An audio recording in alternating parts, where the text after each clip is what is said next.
Hello and welcome to Geography Rocks. Today we're going to look at Nigeria as a case study, as an example of a newly emerging economy. We often refer to these in lessons as an NEE. So let's start by taking a look at the map of Nigeria. We can see from the diagram that Nigeria is located in Western Africa, and it is surrounded to the north by Niger, to the east by Chad and Cameroon, and by the west by Benin. The southern coast of Nigeria goes down to the Gulf of Guinea. Any response that you write for an examiner needs to have reference to the compass, so north, east, south and west, and always bear in mind to use both maps if you are given them to help identify the location.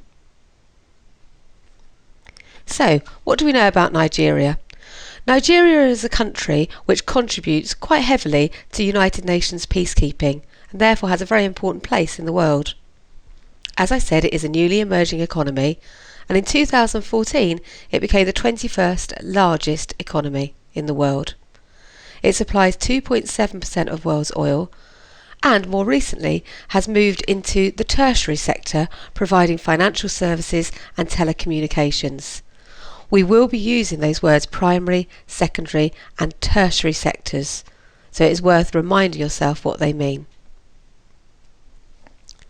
Let's explore Nigeria. Let's have a look at some of the data that we have on Nigeria and try to work out the story behind that data. So this data goes from 1990 to 2015. I want to pick out two parts of this. The first part is the urban population. So in 1990, 29.7% of the population of Nigeria was urban. The story behind this is that the majority of people lived in rural areas. They would have worked in the primary sector, on farms, either farming goods that would then be sold overseas, or as subsistence farmers meeting their own needs. By 2015, 48% of people lived in urban areas, which gives me links as to what has happened. Rural to urban migration has taken place. People have left the countryside and moved to the city. They've moved because of push and pull factors. The push factors are the negative things about the countryside that have made them move. This could be a drought or damage to crops. The pull factors are things that have encouraged them to move to the city, things that they think are attractive about urban life. This might be the feeling that they will have access to more stable work or better opportunities for their children, schools, healthcare, etc. So we've seen a rapid growth in urban population. Fertility rate has also dropped from 6.6 to 5.74. Fertility rate is the average number of children a lady is likely to have, and that number has dropped. The story behind that data, it could be that more women and more girls are carrying on at primary school through to secondary school, and therefore potentially having access to different types of jobs and employment. Staying in education longer often has a result in reducing fertility rate in our women. So now we're going to look at Nigeria in the wider world. Nigeria has many links with countries all across the globe. Prior to 1960, Nigeria was part of the British Empire. However, it became independent in the 1960s and now is part of the British Commonwealth. So while still recognising the Queen as head of state, very much has its own identity. The picture there is of Nigeria being represented by its people in the Commonwealth Games. So, as well as being part of the Commonwealth, Nigeria is also a leading player in the political and economic role of African countries. It works very closely with the African Union, providing troops for parts of Africa. It has a good and strong trading group with other Western African countries, and they trade within and between each other. It is also part of a group called CENSAD, which is a community of countries between the Sahel and the Sahara states, and it supports those countries with regards to trading in a similar way as it does within the trading group with Western Africa, but it also looks to develop sport and Nigeria's place in the sporting world. Nigeria is finally part of the OPEC group, which is an organisation of petroleum exporting countries, and the aim of this is to make sure that petrol prices remain relatively stable. As identified on the first slide, Nigeria also contributes heavily towards United Nations peacekeeping in the world, and therefore has a really important place in the global community. So let's take a little closer look at the economy within Nigeria. So we're going to look first of all at exports and imports. An export is a good which is sold overseas, and import is a good which is brought into the country. Nigeria's main exports are crude oil, cocoa beans, and the final picture is cotton, which is exported overseas. Its main imports are cars, telephones and technology, and wheat. Take a close look at the pie charts, particularly the two top ones. So with regards to imports, Nigeria imports the majority of its stuff from China and the European Union and the USA. However, with regards to exports, Nigeria exports goods to the European Union, to India and to the United States of America. So less stuff being exported to China is not represented on that pie chart. This section is looking at balancing a changing industrial structure. 14% of the country's GDP and 98% of Nigeria's export earnings come from crude oil. It is heavily dependent on the oil industry. The photograph on the right is of the oil production in the Niger Delta, which was first discovered in the 1950s.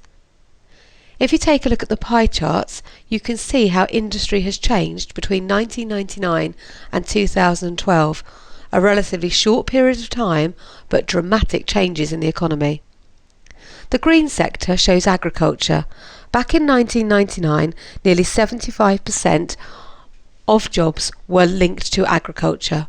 However, that's declined to approximately 30% by 2012. You can see that industry has grown, so the making and manufacturing of goods has grown over that time, and the service sector, working in jobs such as telecommunications, has also increased over that period of 13 years. So why have these jobs changed, and why has Nigeria seen a change in its industrial structure? Largely, it's linked to those factors written in the grey box. So many people in Nigeria speak English, which makes trading with Nigeria an easier job to do. There have been rapid advances in technology, which increases the use of telecommunications, which opens up a whole new area of work for the Nigerian people working in telecommunications. Over recent years, Nigeria has shown greater consideration for the environment, which makes it easier for foreign investors to invest there, because they know that if Nigeria are more concerned about their environment, it won't damage their reputation by linking to Nigeria. And finally, there's been large investment in science, which has enabled not only new technology, but has also opened up a whole new sector of employment for Nigerian people. Manufacturing now accounts for 10% of the GDP, the gross domestic product of Nigeria. So what are they making? They're making cans for canned goods. They are making leather goods, textiles, soaps and detergents.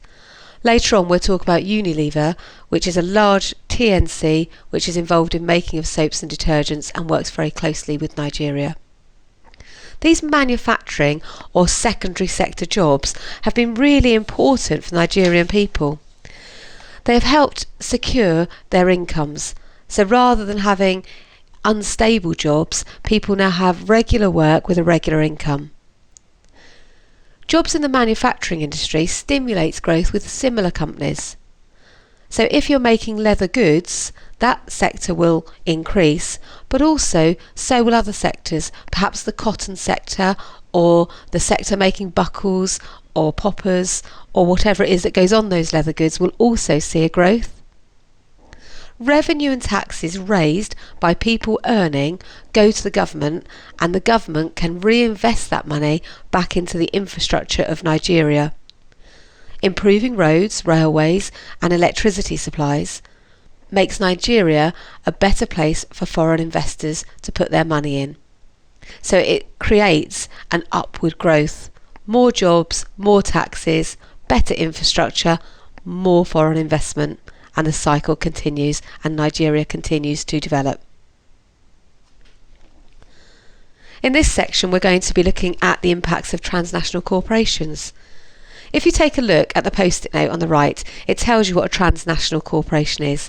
We often refer to them as TNCs, and basically they're large companies which have a headquarters in one country and factories and outlets all over the world. A transnational will be encouraged to a country by tax incentives, by laxer environmental laws, which means that they can get away with a little bit more than they might be able to in their home country with regards to damage to the environment, cheaper labour, and access to a wider market.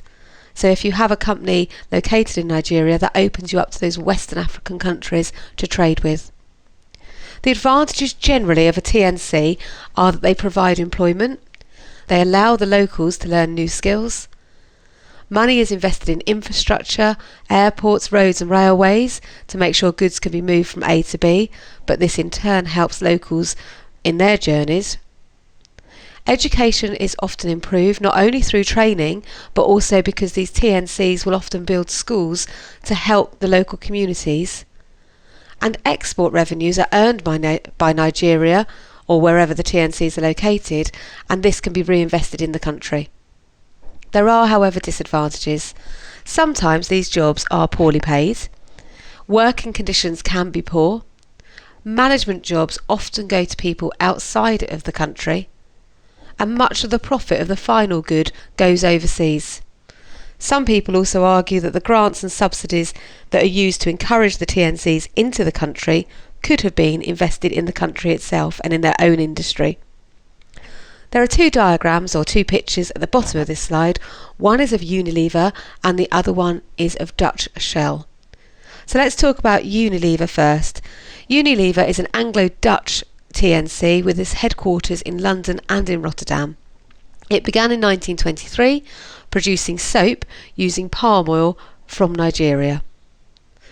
It aims to have high standards of employment and has invested a lot of money improving health and education and water in that area. There's a very close link between Unilever and the Nigerian people, and quite recently it was voted as the second best place to work in Nigeria. So that's an example of a TNC which has good links and good working ethics with the Nigerian people. The second example is Shell, which again is a TNC, and we'll take a look at that on the next slide. Okay, so in the map at the top you can see the Niger Delta, and this is where the oil was first found back in the 1950s. It's quite a swampy area and extracting the oil from this area is really expensive and difficult, but Shell is a TNC with a lot of money and has been able to invest that money in making sure that the oil can be extracted from this difficult region. The advantages of this TNC located in the Niger Delta is that it has created 65,000 jobs. They are direct jobs. On top of that, there's some estimated 250,000 jobs in other industries linked to the fact that the oil is extracted there. 91% of Shell contracts are given to Nigerian companies, so there's a very close link between Shell and Nigeria. So lots of positives there with regards to employment. However, there have been oil spills in the region which damaged the waterways, the fresh waterways and the marine water ecosystems. Sometimes there are oil flares and fires which release carbon dioxide and toxins into the atmosphere. Militant groups have also disrupted the oil supply in the delta, and there's been oil theft and sabotage. So whilst there have been advantages of this TNC, there have also been disadvantages. A question you might be asked is to assess the costs and benefits of TNCs in Nigeria. If you did that question, please bear in mind to use the general facts from the table on the previous slide, but then also to mention specific companies such as Shell or Unilever. Perhaps pause here and have a go at answering that 6 marker. Here we're going to look at the impacts of international aid. So 2 types of aid to think about: emergency aid, which is short-term aid, which often happens after a disaster like an earthquake or a storm or hurricane, and developmental aid, which is longer-term support from governments overseas, charities and non-governmental organisations such as Oxfam. The aims of this development aid is to improve water, education, infrastructure, etc. in the country. Nigeria, despite being a fast economic growing country, still has 100 million people living on less than 63p a day and therefore still needs development aid.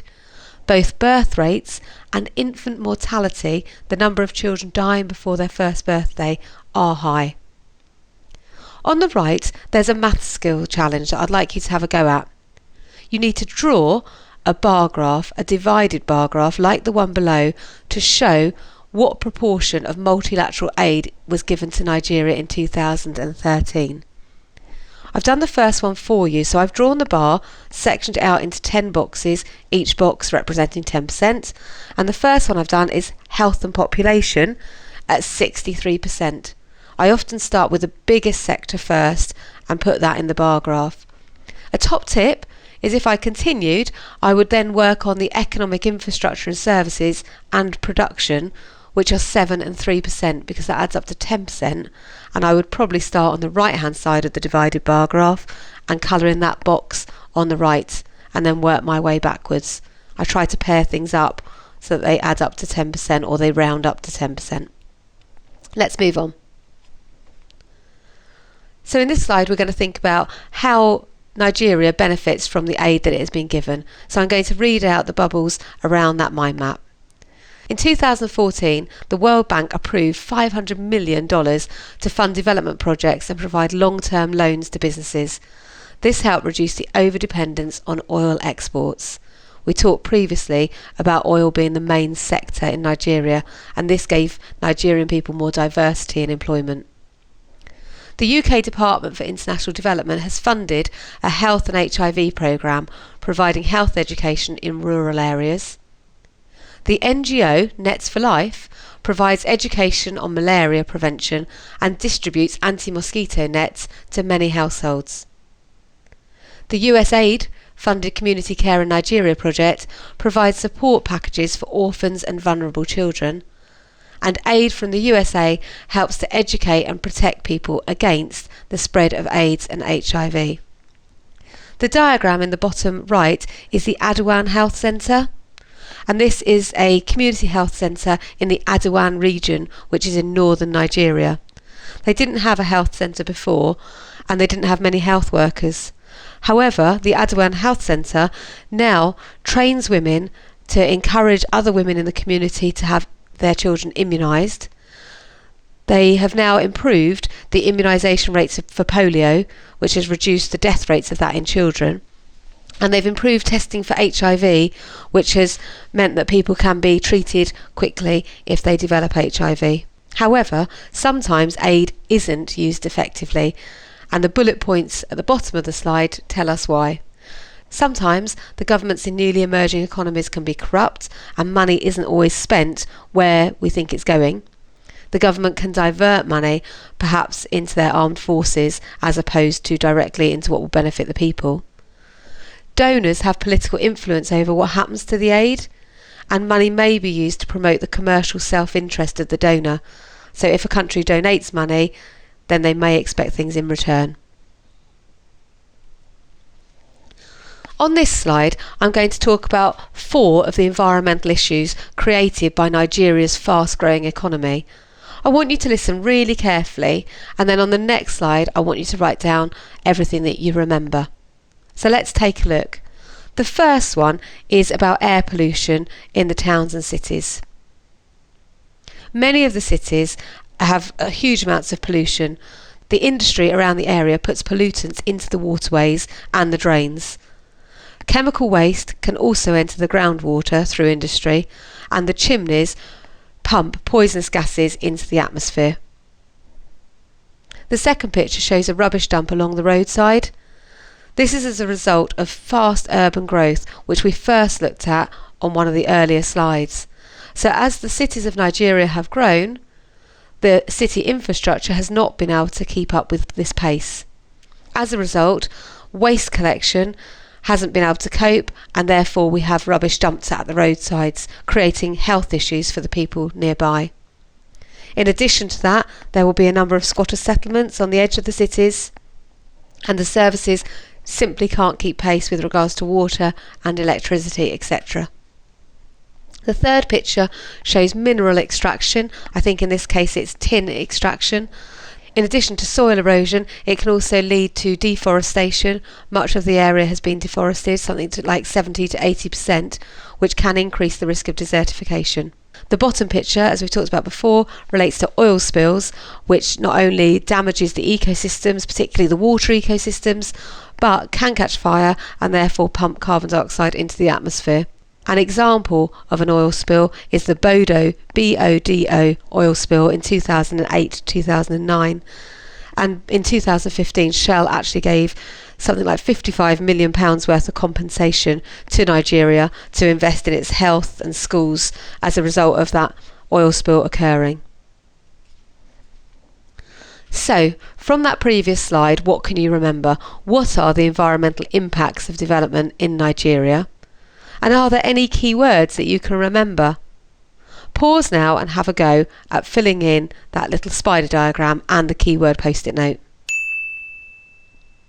Some of the keywords you may have used are tin mining, desertification, deforestation, the Bodo oil spill, extraction, water pollution, carbon dioxide, infrastructure, etc. Squatter settlements perhaps. In an exam, you might be asked to explain how the rapid growth of an LIC or an NEE can impact the environment. Perhaps pause here and use your notes to build up that answer. Okay, so we've been looking at how Nigeria has developed very quickly, very rapidly.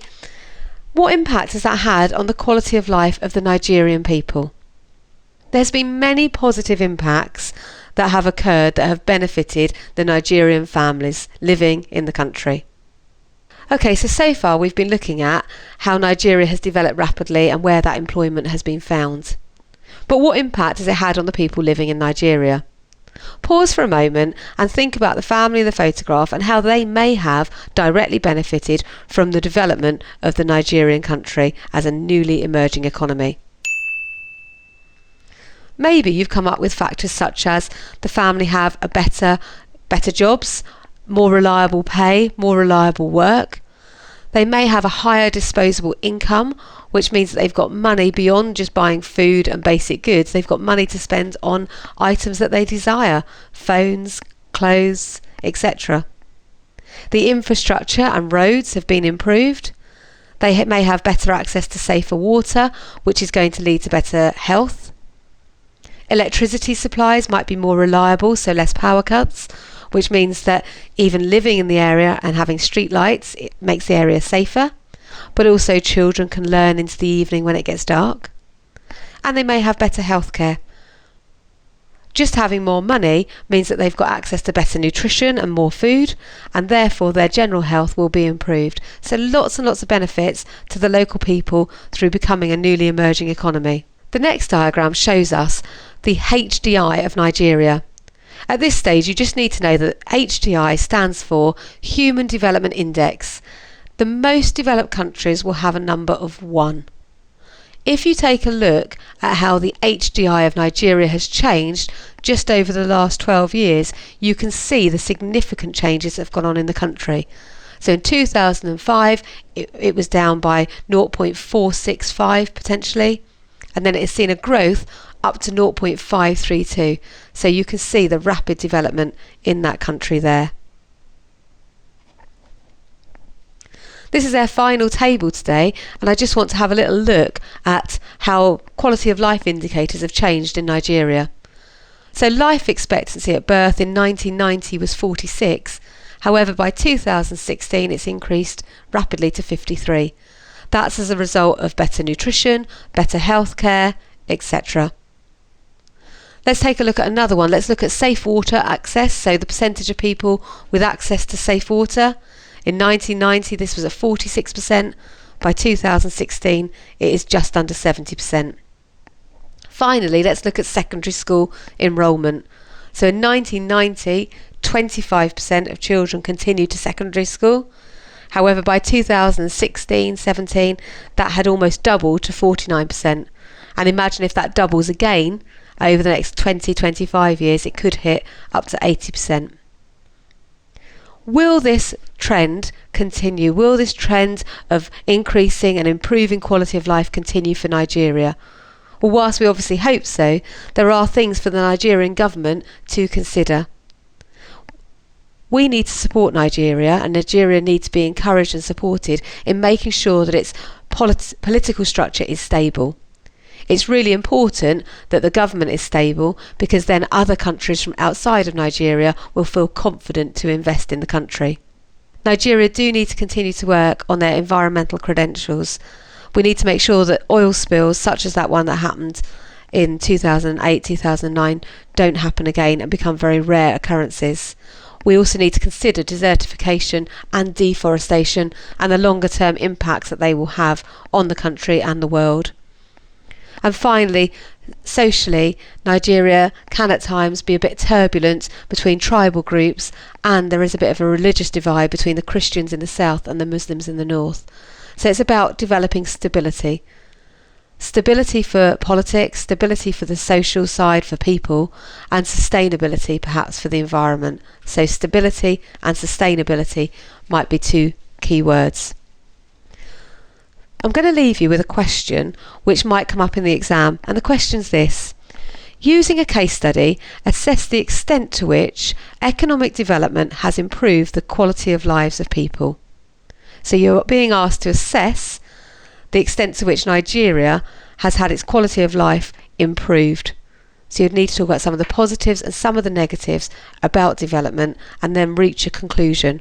Always reaching a conclusion when you've been asked to assess. Perhaps have a go at that question and see how you get on.